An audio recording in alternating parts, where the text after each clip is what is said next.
एक नागिन की पूंछ पर पड़ जाता है। क्रोध में आकर नागिन उसे तुरंत डस लेती है, पर युवराज को इस बात का पता नहीं चल पाता। माँ, पता नहीं ऐसा क्यों लग रहा है कि मेरे पैर में कुछ चुभ गया हो। बेटा, ये जंगल है, यहाँ पर कांटे वाले पेड़ बहुत होते हैं। जब हम लकड़ियाँ काटने जाया करते थे तब हमारे पैरों में भी कांटे चुभ जाया करते थे। बस थोड़ी ही देर में हम तुम्हारे पिताजी के पास पहुँच जाएंगे। युवराज इस बात को अनदेखा कर आगे बढ़ जाते हैं और कुछ ही दूरी पर जाकर वह अचानक से जमीन पर गिर पड़ते हैं और उनके मुंह से झाग निकलने लगता है। बेटा बेटा, ये क्या हुआ वैभव? उठो, तुम्हारे पिताजी बरसों से तुम्हारी राह देख रहे हैं।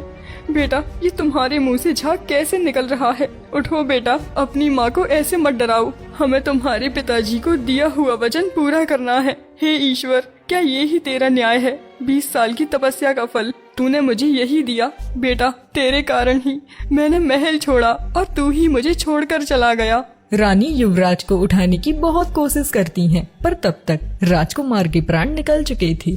यह पूरा दृश्य एक पेड़ के पीछे छिपी नागिन देख रही होती है। हे भगवान, मैंने क्रोध में आकर अनजाने में युवराज को डस लिया।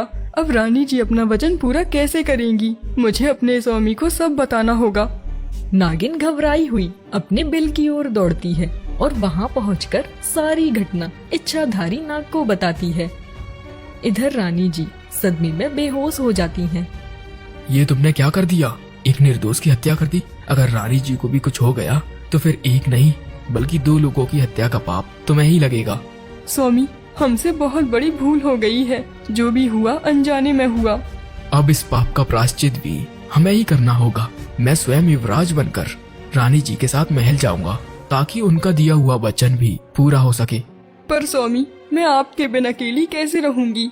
रानी जी और महाराज को हमारी गलती की सजा नहीं मिलनी चाहिए। उन्होंने 20 वर्षों तक कष्ट सहकर इस पुत्र को पाला है। जैसे ही सब ठीक हो जाएगा, नागेश्वरी मैं तुम्हारे पास वापस लौट आऊंगा। जी स्वामी, मैं आपकी प्रतीक्षा करूंगी। कृपया शीघ्र लौट आना। इसके बाद इच्छाधारी नाग रानी जी के पास पहुंचकर युवराज का रूप धारण कर लेता है। उठिए माँ, आपको क्या हो गया है? देखिए, मैं बिल्कुल ठीक हूँ। बेटा, तू जीवित है। यदि तुझे कुछ हो जाता तो मैं तेरे पिता को क्या उत्तर देती? तेरे बिना मैं भी इस जंगल में अपने प्राण त्याग देती। बेटा, जल्दी चल यहाँ से, तेरे पिता हमारी प्रतीक्षा कर रहे होंगे। रानी जी उस इच्छाधारी नाग को ही अपना पुत्र समझकर उसे महल में ले जाती हैं और युवराज का मृत शरीर वहीं जंगल में पड़ा रह जाता है। बेटा, आखिरकार तुम आ ही गए। हमसे बड़ा बदनसीब बाप और कौन होगा जिसने अपनी गर्भवती रानी को यूं ही महल से निकाल दिया। अपने ही पुत्र को सीने से लगाने के लिए हमें 20 वर्षों तक प्रतीक्षा करनी पड़ी। बेटा, क्या अब भी अपने पिता को गले नहीं लगाओगे? पिताजी, हमें आज तक नहीं पता था कि हमारे पिताजी एक राजा हैं।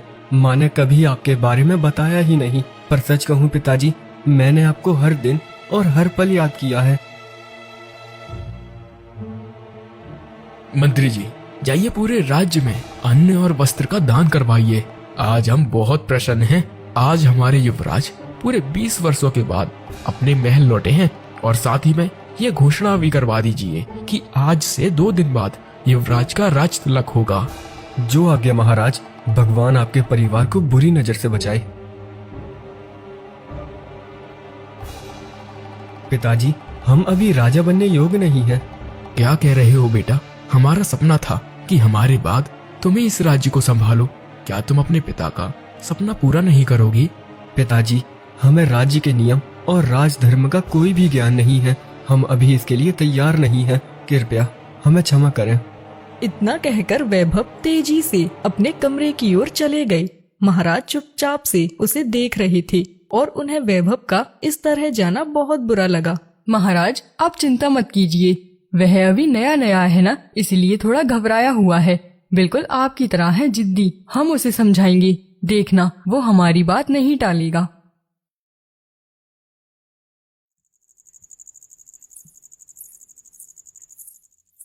बेटा, तुम्हें पिताजी को ऐसे जवाब नहीं देना चाहिए था। सोचा है उन्हें कितना दुख हुआ होगा। सबके सामने उनका सिर शर्म से झुक गया। माँ, आप समझ क्यों नहीं रही हो? मैं राजा नहीं बन सकता। हमारी कुछ अपनी जिम्मेदारियां हैं, कुछ ऐसे सच जो मैं नहीं बता सकता। बेटा, आज नहीं तो कल तुम्हें ही राजा बनना है। क्या तुम उनके बुढ़ापे का सहारा नहीं बनोगे? माँ, शायद राजा बनने योग्य कोई और होगा, मैं नहीं। कैसी बहकी बहकी बातें कर रहे हो तुम? सुनो वैभव, तुम्हें अपने पिता की बात माननी होगी। यदि तुमने ऐसा नहीं किया तो तुम मेरा मरा हुआ मुंह देखोगे। माँ, ऐसा मत कहिए। महारानी जी गुस्से में वहाँ से चली गईं और नागेश अपना सच किसी को नहीं बता पाया। मजबूरी में उसे अपनी माँ की बात माननी पड़ी। अब नागेश को राजा बना दिया गया। एक दिन नागेश चुपके से नागेश्वरी से मिलने जंगल की ओर निकल पड़ा। स्वामी, आप आ गए। आपने आने में बहुत देर कर दी। नागेश्वरी, अब सब कुछ बदल गया है। अब मैं वहाँ का राजा बन गया हूँ और मुझे वापस जाना होगा। मैं बस तुम्हें यही बताने आया था। ये आप क्या कह रहे हैं? आपने तो कहा था आप कुछ ही दिनों में लौट आओगे। फिर आप वहाँ के राजा कैसे बन गए? देखिए स्वामी, मैं आपके बिन एक पल नहीं रह सकती। मैं मजबूर था नागेश्वरी। माँ की जिद और उनकी कसम के आगे आखिर मुझे झुकना ही पड़ा। क्या मैं उन्हें ऐसे ही मरने देता? मैं ये सब नहीं जानती, पर याद रखिए, यदि आप मेरे पास नहीं लौटे तो मैं अपना जीवन समाप्त कर दूंगी। नहीं नागेश्वरी, ऐसा मत कहो। मैं वादा करता हूँ, मैं जल्दी ही तुम्हारे पास लौट आऊंगा। नागेश उदास मन से महल की ओर चल पड़ा। उसके जाते ही नागिन बिल्कुल अकेली रह गई। अब उसके पास ना कोई साथी था और ना ही बात करने वाला कोई दोस्त।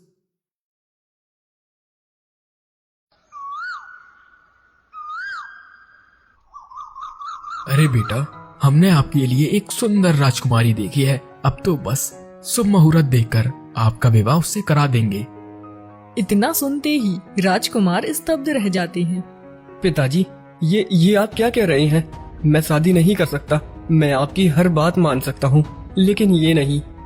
बेटा, हमने राजकुमारी जी के पिता को वचन दिया है कि हमारे पुत्र का विवाह आप ही की बेटी से होगा। बेटा, अब आपको शादी करनी ही होगी। पिताजी, आप नहीं जानते, यदि मैंने विवाह किया तो अनर्थ हो जाएगा। मैं आपके आगे हाथ जोड़ता हूँ, चाहे तो मेरे प्राण ले लीजिए, पर विवाह के लिए जिद न करिए। बेटा, तुम हमारी तरह ही जिद्दी हो तो हम भी कम नहीं। जब तक तुम शादी के लिए हाँ नहीं कहोगे, हम जल अन्न सब त्याग देंगे, भले ही हम मर ही क्यों न जाए। यही हमारी जिद है। इतना कहकर महाराज गुस्से में अपने कमरे में चले गए और दरवाजा बंद कर लिया। उन्होंने सबसे बात करना भी बंद कर दिया। 2 दिन बीत गए, पर महाराज ने ना कुछ खाया और ना ही पानी पिया। भूख और प्यास की वजह से उनकी तबीयत बिगड़ने लगी। महाराज की हालत बहुत नाजुक है। यदि आज शाम तक इन्होंने कुछ नहीं खाया तो इनकी मौत निश्चित है। वैभव, देख अपने पिता की हालत। अपनी जिद छोड़ दे बेटा, उनके प्राण बचा ले। वैभव अपने पिता की ऐसी हालत नहीं देख सका और उसका मन पिघल गया। पिताजी, बस कीजिए, आप कुछ खा लीजिए। मैं तैयार हूँ। जहाँ आप कहोगे मैं वहाँ विवाह कर लूंगा। मैं आपको इस हालत में नहीं देख सकता। मुझे पता था बेटा कि मेरा बेटा मुझे मरने नहीं देगा।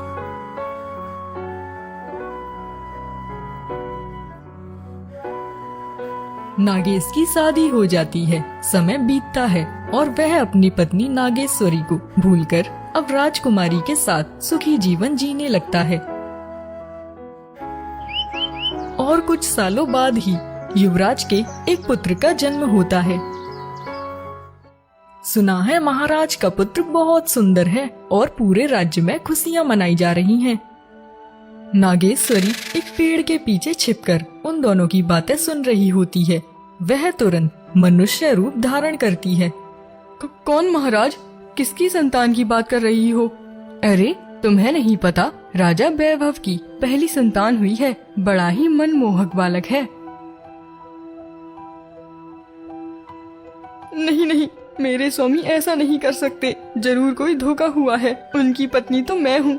वो किसी और से शादी कैसे कर सकते हैं? रात के अंधेरे में नागेश्वरी महल में घुसती है। वह चुपके से वैभव के शयन कक्ष में पहुंचती है और देखती है वैभव अपनी पत्नी और नवजात शिशु के साथ बड़े ही प्यार से सो रहा है। यह देखकर नागेश्वरी के पैरों तले जमीन खिसक जाती है। तभी नागेश की आंखें खुली। अरे नागेश्वरी, यहाँ से चली जाओ। अगर तुम्हें किसी ने देख लिया तो अनर्थ हो जाएगा। मैं तुम्हें सब समझा दूंगा, बस अभी यहाँ से चली जाओ। अब समझने को बचा ही क्या है नागेश। आपने मेरे साथ विश्वासघात किया है। आपने इस राज्य के सुख के आगे आप हमें भूल गए। हम कब से आपकी प्रतीक्षा कर रहे थे। आज इस राजकुमारी और पुत्र के कारण आपने मुझे भुला दिया। नहीं नागेश्वरी, मैं आज भी तुमसे प्रेम करता हूँ, पर मैं इस राज्य का राजा हूँ तो मेरी भी कुछ मर्यादाएं हैं। तुम जल्दी जाओ नागेश्वरी, तुम्हें हमारी कसम। नागेश्वरी अपने पति की बात मानकर वहाँ से चली गई।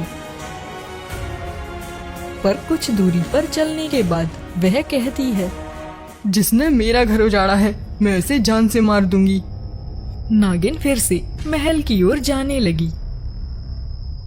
इस बच्चे के कारण ही मेरे पति मुझसे दूर हुए हैं। मैं इस बच्चे को ही डस के मार दूंगी। जैसे ही नागिन उसके पास जाती है, बच्चा जोर जोर से रोने लगा और उसके रोने की आवाज सुनकर राजकुमारी उठती है और उसे अपना दूध पिलाने लगती हैं। नहीं, मैं इस मासूम को नहीं मार सकती। इसने मेरा क्या बिगाड़ा है। और राजकुमारी को भी नहीं मार सकती। अगर उन्हें मार दिया तो इस बच्चे का ख्याल कौन रखेगा। नहीं नहीं, ये पाप मुझसे नहीं होगा। घंटों तक सोचने के बाद नागिन ने अपना फन पटक पटक कर वहीं अपनी जान दे दी। और अगली सुबह जब नागेश ने अपनी पत्नी को देखा तो वह उसे देखकर फूट फूट कर रोने लगा। नागेश्वरी, मुझे माफ कर दो, मुझसे बहुत बड़ी भूल हो गई। तुम मुझे यूं ही अकेला छोड़कर नहीं जा सकती। तुम्हारे बिन मैं नहीं जी सकता। नागेश्वरी उठो। क्या हुआ और ये क्या है? इस मरे हुए सांप को लेकर क्यों रो रहे हो? इसे सांप मत कहो, ये हमारी पत्नी है। ये हमसे बहुत प्रेम करती थी। अब हम यहाँ से जा रहे हैं। हम इस राज्य को त्याग कर यहाँ से बहुत दूर जा रहे हैं। नागेश अपनी पत्नी का मृत शरीर लेकर जंगल की ओर